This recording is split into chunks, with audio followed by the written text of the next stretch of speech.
সবাই করে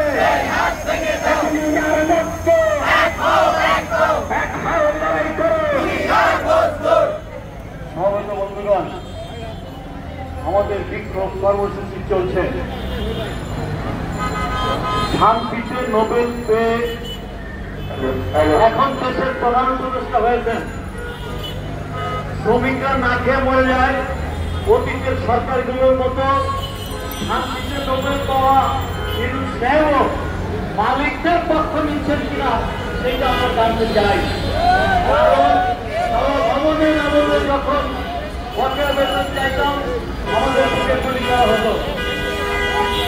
এরপর ভবনে দিতে লড়াই করা হলো, গণভবনের সাথে বসেছিল। সেই গণভবনের আমলে লুটপাট, দুর্নীতি, ভোট ডাকাতি এমন পর্যায়ে গেছে, অতিষ্ঠ হয়ে সেই দিন আবার জনবিদ্রোহ হয়ে গণভবন থেকে শেখ হাসিনা পালিয়ে গেছে। ইউনূস সাহেব ক্ষমতায় আসছেন, হাওয়া ভবন গণভবনের আমলের মতো এখনো কেন আমাদের শ্রমিকের বুকে গুলি চলে? বকেয়া বেতন চাইলে তার কোনো ব্যবস্থা করা হয় না। আমরা শুধু তার প্রতিবাদ জানাচ্ছি। গতকাল শ্রম ভবনের সমাবেশ থেকে আমরা আলটিমেটাম দিয়েছি, আগামী রবিবারের মধ্যে যদি আমাদের শ্রমিকদের বকেয়া পাওনা 20 কোটি টাকা মালিকের দেওয়া হিসাব মতে সরকারের প্রতিনিধি সহ ত্রিপক্ষীয় কমিটি কর্তৃক সভা হিসাব, সেই হিসাবের টাকা আগামী রবিবারের মধ্যে যদি আদায় করতে সরকার ব্যর্থ হয় তার দায়িত্ব সরকারকে দিতে হবে, মালিকদের দিতে হবে। আমরা বিক্ষোভ কর্মসূচির অংশ হিসেবে মিছিল করছি। আমরা এখানে কিছুক্ষণ আমরা বিক্ষোভ প্রদর্শন করলাম। আমরা মিছিল করে শ্রম ভবনে যাব, সেখানে আমাদের বিক্ষোভ কর্মসূচি চলবে এবং আমাদের আলটিমেটাম রবিবার পর্যন্ত। তা না হলে সারা দেশব্যাপী কর্মসূচি দিয়ে শ্রমিকদের দিয়ে আমরা প্রতিবাদ করব। সকলকে মিছিল করার জন্য আহ্বান জানাচ্ছি।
লড়াই চাই, লড়াই করে যুক্ত চাই। শ্রমিক শ্রেণীর সংগ্রাম, বিপ্লবীদের সংগ্রাম,